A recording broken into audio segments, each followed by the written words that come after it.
निश्चित रूप से घर बना लेना नहीं चाहिए, घर बना हुआ है। मुसलमानों कभी किसी से न डरा है और न डरेगा।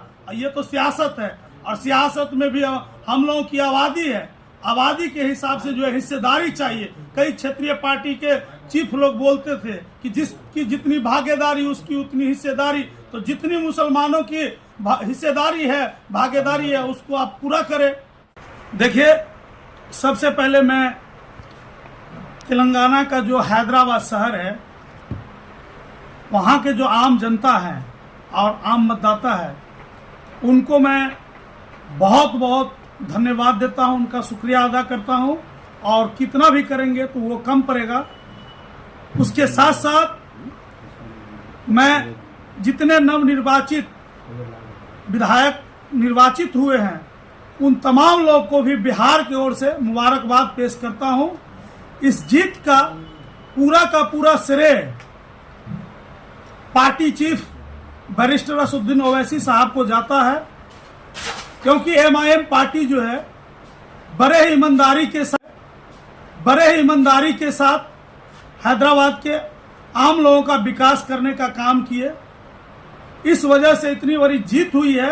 हम लोगों ने 9 सीट पे चुनाव लड़ा था, 9 में 7 सीट जीता हूं, मतलब 90% हमारी जीत हुई है। 2 सीट पे बहुत ही कम मार्जिन से हम लोग चुनाव हारे हैं। उस पे हम लोग जो है मंथन करेंगे, चिंतन करेंगे कि किस कारण से 2 सीट हम लोग हारे हैं। तो बिहार के अंदर क्या मैसेज देना चाहेंगे बिहार के आवाम को? देखिए, बिहार को मैं मैसेज ये देना चाहता हूँ कि सीमांचल में हम पहले 5-5 विधायक जीत चुके हैं, और सीमांचल के बाद अभी हमारी पूरी टीम मिथिलांचल के ऊपर लगी हुई है, सारण प्रमंडल पे लगी हुई है, मगध प्रमंडल पे लगी हुई है। हमारी पार्टी जो है चुनाव पार्लियामेंट का भी लड़ेगी, और असेंबली चुनाव को हम लोग बहुत ही मजबूती से लड़ेंगे। और बिहार के भी आवाम जो है आने वाले समय में जिस तरह के हमारे बैरिस्टर असदुद्दीन ओवैसी साहब जो पार्टी चीफ है, उनके ईमानदारी को देखकर, उनके वफादारी को देखकर जो है पूरे हिंदुस्तान का जो आवाम है, उनको लग रहा है कि नहीं, अगर कोई लीडर पूरे हिंदुस्तान में है तो वाहिद लीडर बैरिस्टर असदुद्दीन ओवैसी साहब जो है ईमानदारी से आम जनता के लिए काम करते हैं।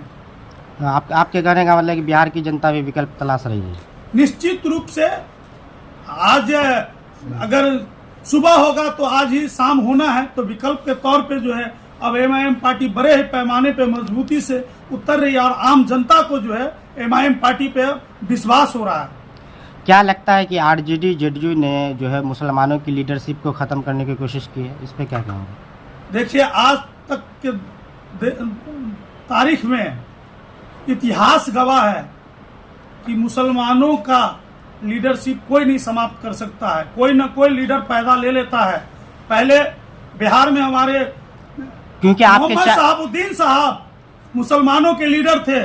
आज के डेट में पूरे हिंदुस्तान में बैरिस्टर असदुद्दीन ओवैसी साहब मुसलमानों के लीडर हैं। मुसलमानों ही नहीं, वो हर एक तबका, गरीब हो, दलित हो, पिछड़ा वर्ग हो, अति पिछड़ा वर्ग हो, प्रगतिशील वर्ग हो, सभी लोगों को वो सम्मान देते हैं। अगर यकीन न है, विश्वास नहीं है, तो मैं बिहार के आम लोगों को कहेंगे कि आप हैदराबाद में जो हम लोगों के पार्टी कार्यालय है दारुसलाम, वहां जाकर एक बार देखें कि किस तरह से आम जनता का वहां सम्मान किया जाता है। चाहे वो हिंदू हो, मुस्लिम हो, सिख हो, ईसाई हो, अवामों का सेवा वहां किया जाता है।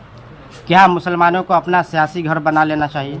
निश्चित रूप से घर बना लेना नहीं चाहिए, घर बना हुआ है। मुसलमानों कभी किसी से न डरा है और न डरेगा।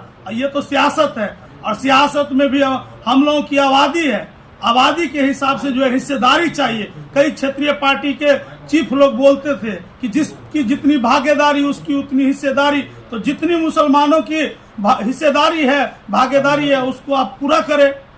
बिल्कुल। हाँ, पप्पू यादव ने भी इस मामले को लेकर बयान दिया था कि जिसकी जितनी हिस्सेदारी उसकी उतनी भागीदारी होनी चाहिए। देखिए, पप्पू यादव पे हम नहीं कोई टिक्का टिप्पणी करेंगे कि पप्पू यादव जी कभी लालू जी के पास जाते हैं, कभी नीतीश जी के पास जाते हैं। उनकी पत्नी जो है कांग्रेस पार्टी में, तो कभी कांग्रेस के पास जाते हैं। तो हम अपनी बात करते हैं, पप्पू जी का कोई बात मैं नहीं करता हूँ। अच्छा, इस जीत से आपको क्या लगता है 2024 लोकसभा चुनाव में कितना फर्क है, कितना सीट ला पाएंगे आप? देखिए, हम बिहार में तो कम से कम 10 सीट लड़ेंगे। उत्तर प्रदेश में भी हमारी पार्टी लड़ेगी। मतलब हिंदुस्तान के हर राज्य में कहीं कुछ न कुछ सीट पे चुनाव हमारी पार्टी लड़ेगी। तो निश्चित रूप से अब जो हिंदुस्तान का जो आवाम है, जो लोग हैं, धीरे धीरे उनको MIM पार्टी पे यकीन और विश्वास हो रहा है।